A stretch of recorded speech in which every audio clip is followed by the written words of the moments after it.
Hi, this is Matt Gressick with our first episode of our second season of Brick and Mortar Education from the Inside Out. My co-host, Eric Eversole, State Delegate, and happy to be here with you today.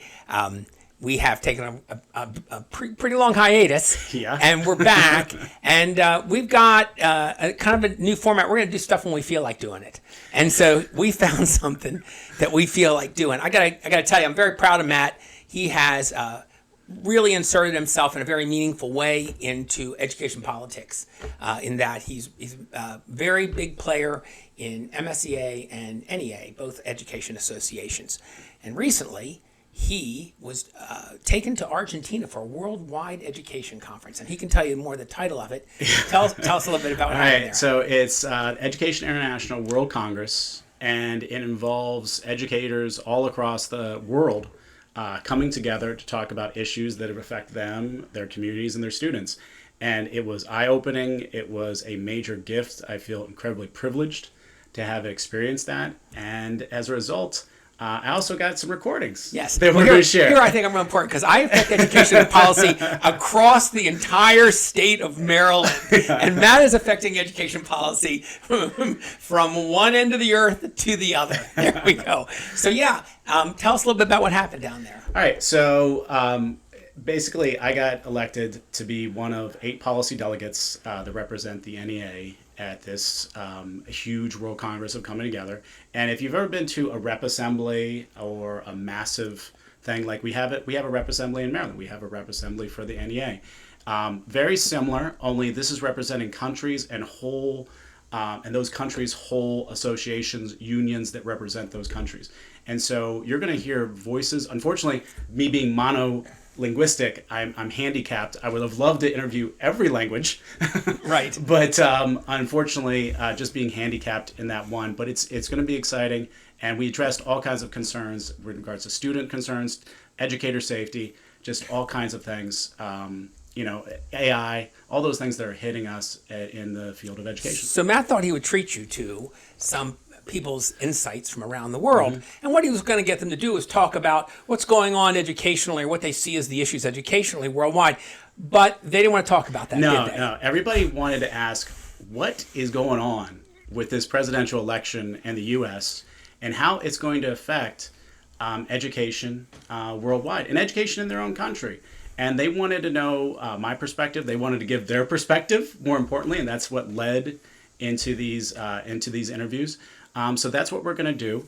We're going to cover this first one, and then we're going to talk about it, and then we're going to do the same for all of them because they are great interviews. So we got about 6 for you to listen to here. We're going to comment after each one a little bit. I think you'll see a theme emerge, not only in who they favor, and it is what it is in that case, but also in why they favor it and what their concerns are. Yeah.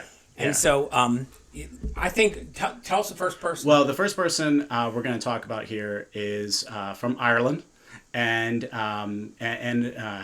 Kieran Christie. And, I'm going to let him speak for himself here in a moment. And here he is. Kieran Christie, General Secretary of the Association of Secondary Teachers Ireland. Irish people are enormously interested in American politics because of the extraordinarily large Irish-American community and the historical links that exist between Ireland and America, and indeed the role that American politicians played in the Good Friday Agreement in more recent times. So obviously we would be watching with great interest what happens in the election in November 2024, and because of the time differences, many of us will sit up late into the morning listening and watching and looking at those extraordinary maps as they turn either blue or red. Really looking forward to it. So I just want to say at the outset, I'm not going to try to emulate a single accent that crosses us today, because there's a bunch of them. That's a great one. And I can come close on that one, but I'm not going to. I'm not going to embarrass myself right off the bat. I might embarrass myself. Right. Yeah, you've been known to. I've seen that happen before. So I think this is an interesting connection to the United States, that they're interested in our politics. I probably couldn't tell you much about Irish politics right now, what's going on. But they do know what's going on with us because of the diaspora of Irish to the United States. I think they feel they're connected in that way. But also that we've taken responsibility with the Good Friday Accords, that sort of thing. And so I think not only have they been connected to us by coming to us, we've come back to them also. Yeah. Yep. And really, like, I mean, it starts to hit home. And you can spot on your own here, listener, about our theme that we're hitting here. But they're really looking toward America for leadership and for guidance in that first one, definitely, or at least to set a tone toward democratic values and stuff like that.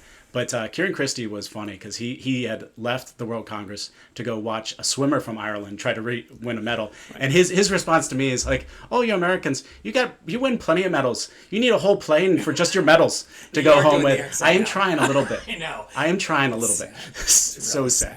But let's listen to another one. Here's another one. And afterwards, again, try to spot the theme if you're listening to this one. All right.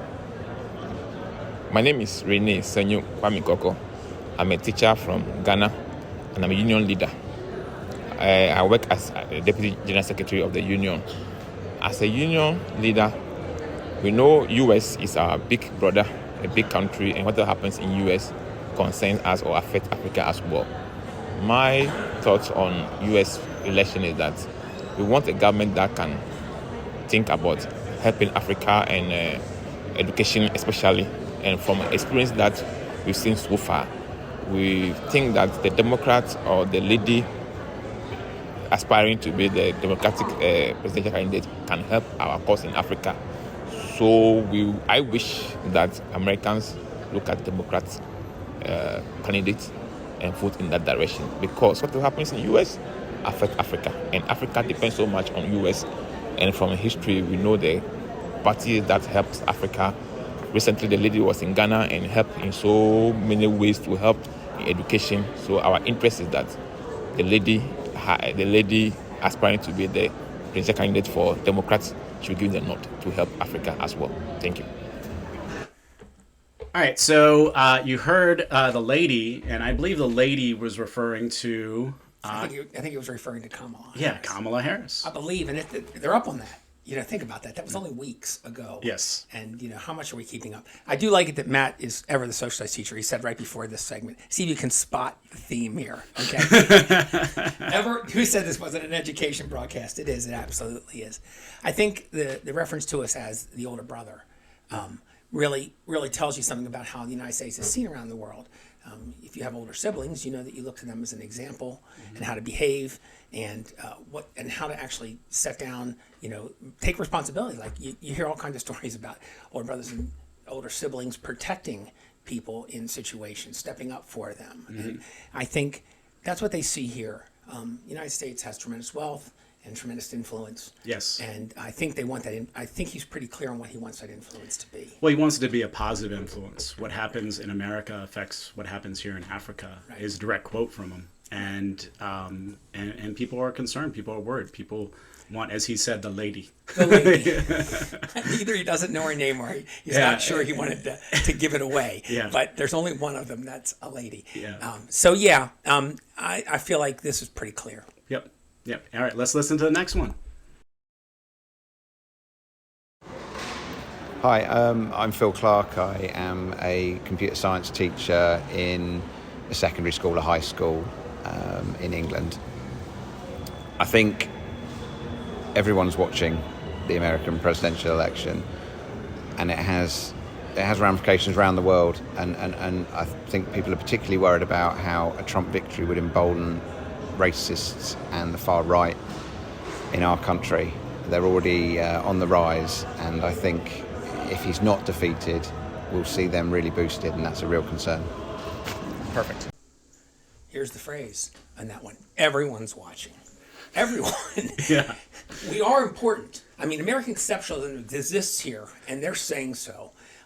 But I think that everyone's watching, but that the kind of racism that he talks about, the kind of negative things that he talks about, don't just exist in America. They exist in many places around the world. I think they're particularly prevalent in England right now. I think they Yes. find them. Yeah. But they need us, again, to be the exemplar here. They need us to take responsibility. And we have been a beacon on the hill for so long. Yeah. We need to be that beacon. Well, and it's one of those things that right now with capturing the joy that's happening with the campaign is really trying to be that message of hope, and for like, I mean, just hitting on like far right wing people who are emboldened is a concern for everybody. I agree. I also thought the word computer had a T in it. He didn't put it in there. All right, let's do this next one. My name is Lovica Matthews from the National Professional Teachers Organization of South Africa, also known as NAPTOSA. I am the Membership and Communications Officer, and I am a foundation phase teacher by profession. Our concerns around the American elections are basically about the ripple effects that the American government has on the rest of the world, and therefore we would like to see the re-election of the Democrats, and more especially a woman, and not just any woman, but a woman of color. I thank you. Well, that was pretty clear and direct. She knows who she wants and why she wants her. I think, though, we set an example. I mean, other countries have elected women. We have not yet. We've elected people of color, and I think we can do that again. But I think that sends a message, too. We say that America is a melting pot and a rainbow, and that we have, we have all those things together here, but that we are the nation of other nations. Yeah. And I think she would like it to be that way. I think the newest one is a patchwork quilt. Yeah. Is the patchwork quilt. There is you the go. newest one. That's right. I'm a little old. So. It's all right. But I want to shout out Rebecca real quick from South Africa. She was on a panel with Christine Sampson Clark and some other women talking about gender equality throughout the world. And I'm lost about the name from the woman from Iran. Talked about several people being arrested and put in prison for speaking about equality and justice and social justice issues. And she recently went back to her country, and she is now sentenced to death by taking part in that panel discussion. So that's something that we take for granted here in the United States, and something that it needs to be brought to life. Yeah, and so absolutely. Again, though, one of the things I say is what happens in America affects the whole world, and so for that reason, what we do, we have to think globally. Mm-hmm. All right, next one. I'm ready. Tēnā koe, I'm Mark Potter, and I'm the president of NZI Aotearoa, an education union in New Zealand. I'm very keen to see what's going to happen now in the US elections. There was a lot of doom and gloom in New Zealand with what we were seeing coming out of the US. But there's certainly a positive upswing for people seeing Kamala Harris enter the race. It seems far more active, energetic voice coming into the politics there. The US society has a lot of influence around the world, and recent years it hasn't been that positive. But we really see some potential with Kamala Harris changing that. The narrative from America needs to get back to being the leading narrative it used to be. All right, so with this wonderful gentleman from New Zealand talking about the negative influence and how a lot of us were, definitely in our sorrows because, of another definite possibility of another Trump presidency, and that's still a possibility. It really hits home on how we need to be an example, and me and him connected on a deeper level on rugby. Because I played rugby in college, and I didn't. Yeah, just for the record. Just for record. Just for the record. Delegate Eric Ebersol did not play rugby in college. Wanted to, just didn't. But we talked about rugby and imperialism and how the sport came about with that idea of new imperialism, and how the All Blacks kind of turned it on that head with their rugby team, and it was a nice connection. But yeah, he definitely was thinking again about the global perspective of what can happen here if the far right takes over. Yeah, and he's very clear that that what happens here is going to affect them. That they're very clear about that. Everybody has been so far, that we bear responsibility. I'll talk about that at the end a little bit. Why we do, I think. I'm Olga Chabanyuk. I am Vice President of Trade Union of Education and Science Workers of Ukraine. I am PhD in the sphere of accounting, economy. We want to say that we will proud if Vice President Kamala will win, because it's very important for not only for American people, it's very important for the whole civilizing world, because she has very democracy values, and we know that if she will win, all worlds will protect and save all the world. Thank you. So there it is. We're in a position where we're leading the world's policemen. I mean, and she points out something a little bit discreetly, something I think is true, that if we allow Ukraine to fall, other nations may fall also. And so we bear responsibility. We have the capability. Yeah, and I have to give Olga credit on this. Olga was the one who inspired us me starting to record people about the reactions from the presidential election. We had a long chat, and at one point she looked me in the eyes and she said, the blood of my countrymen is on your hands. And I know it was through, her, obviously English isn't her second language, and she meant to say, the blood of my countrymen is in your hands. Yeah. When it comes to this election and the results, and how Ukraine, there's a definite possibility of them falling.